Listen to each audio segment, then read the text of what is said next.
আর police যে attack চালিয়েছিল, পুলিশের পোশাক পরিবর্তন হয়েছে, মনোজগৎ এখনও পরিবর্তন হয় নাই। এবং বাজেটে আমরা ঢাকা বিশ্ববিদ্যালয়ের জন্য আলাদা স্পেশাল বরাদ্দ দিব, যাতে আমরা গবেষণা ভিত্তিক একটি ঢাকা বিশ্ববিদ্যালয় প্রতিষ্ঠা করতে পারি। আমরা ঢাকা বিশ্ববিদ্যালয়ে দুর্নীতিমুক্ত রেজিস্ট্রার ভবন করব এবং সন্ত্রাস চাঁদাবাজমুক্ত টেন্ডারমুক্ত একটি ঢাকা বিশ্ববিদ্যালয় গড়ে তুলব।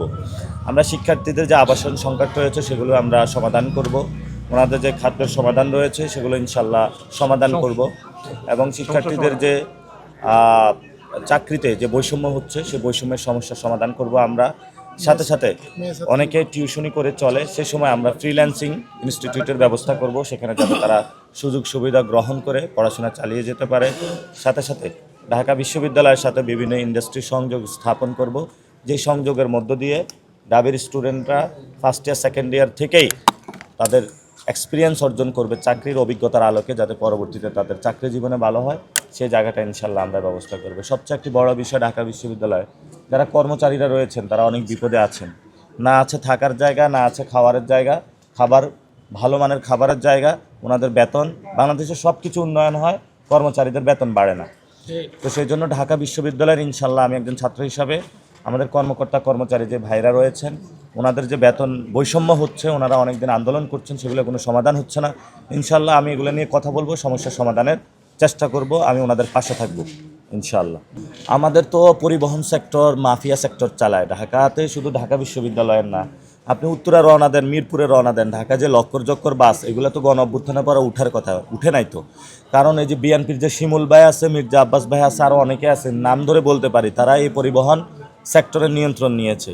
ওনারা খুব আমার শ্রদ্ধেয় বড় ভাই, ওনাদের সাথে আমার কথাবার্তা হয়, ভাই আপনারা রাগ করবেন না, কিন্তু মানুষের সমস্যার সমাধান থেকে আপনাদের একটা উত্তরণ খুঁজে বের করতে হবে। ইনশাল্লাহ আমরা আসলে ঢাকার লক্কর জক্কর বাসগুলো উঠায় আমরা ভালো বাস নামাবো, এবং যারা ওইখানে বাসগুলোতে হেল্পার আছে, ড্রাইভার আছে, আমরা তাদেরকে লাইসেন্স মুক্ত করব এবং সরকারি অধীনে নিয়ে এসে ঢাকা একটা সুন্দর ট্রাফিক ব্যবস্থার মধ্য দিয়ে পাবলিক সার্ভিস দিব, যেখানে হবে সবাই পাবলিক পরিবহনের মাধ্যমে চলাফেরা করতে পারবে ইনশাআল্লাহ। যে আমরা এটা আসলে লাইসেন্স করে দিব, বিশ্ববিদ্যালয়ের রেজিস্টার থাকবে, বিশ্ববিদ্যালয়ের প্রশাসনের সমন্বয়ে সহযোগিতা নিয়ে। বিশ্ববিদ্যালয় কিন্তু স্বায়ত্তশাসিত প্রতিষ্ঠান, ফলে এখানে কি করবে এটা বিশ্ববিদ্যালয় নিয়ে থাকে। আমরা ওনাদের কাছে মেসেজগুলো পৌঁছাবো, যে সমস্যাগুলো, এবং সহযোগিতা করব, সমন্বয় করব। সাথে সাথে মেয়েদের এই যে বিভিন্ন হলে যায়, যে সুফিয়া কামাল হল এবং ওইদিকে নিউ মার্কেটের ওইদিকে, ওদের নিরাপত্তা নিশ্চিত করব, যাতে হলো তারা সহজেই নিরাপদে চলাচল করতে পারে। গতকালকে আমাদের সদস্য সচিব আক্তার হোসেনকে হত্যার হুমকি দেওয়া হয়েছে, উনি জিডি করেছেন, এবং যারা গণ অভ্যুত্থানে ভূমিকা পালন করেছিল, ইলেকশনে অংশগ্রহণ করেছিল, তাদেরকে ভারত এবং বাংলাদেশে যারা ফেসিবাদী শক্তি ভয় পায়, তো তারা মারার উদ্দেশ্যে সর্ব জায়গায় প্রচেষ্টা করতেছে। তো আমরা এটা তীব্র নিন্দা জ্ঞাপন করছি এবং ধিক্কার জানাচ্ছি। আমরা প্রশাসনকে আহ্বান জানাবো, কারা এটা হত্যার হুমকি জানিয়েছে তাদেরকে খুঁজে বের করার জন্য, এবং আমাদের সদস্য সচিব জনাব আক্তার হোসেনকে দ্রুত নিরাপত্তা এবং তার ফ্যামিলিকে নিরাপত্তা প্রদানের জন্য। ইলেকশন বানচালের উদ্দেশ্য একটা, আমরা তো চেয়েছিলাম ওসমান হাদি ভাইয়ের হত্যাকাণ্ডের বিচার চেয়েছিলাম, কিন্তু সেখানে হলো ইলেকশন বানচাল করার উদ্দেশ্যে অনেকে ঢুকে পড়ে। তা আগে হলো সংস্কার, ইলেকশন হলে মুখোমুখি দাঁড় করানোর চেষ্টা করা হতো, এখন ওসমান হাদি ভাইয়ের বিচার আর ইলেকশনের মুখোমুখি অনেকে দাঁড় করাতে চায়, আমরা তাদেরকে সুযোগ দিব না। আর পুলিশ যে অ্যাটাক চালিয়েছিল, পুলিশের পোশাক পরিবর্তন হয়েছে, মনোজগৎ এখনও পরিবর্তন হয় নাই। ইনশাল্লাহ আমরা পুলিশ কাঠামোর মধ্য দিয়ে, একটি সংস্কারের পরিবর্তনের মধ্য দিয়ে পুরো বাংলাদেশে পুলিশ ব্যবস্থা সংস্কার করব।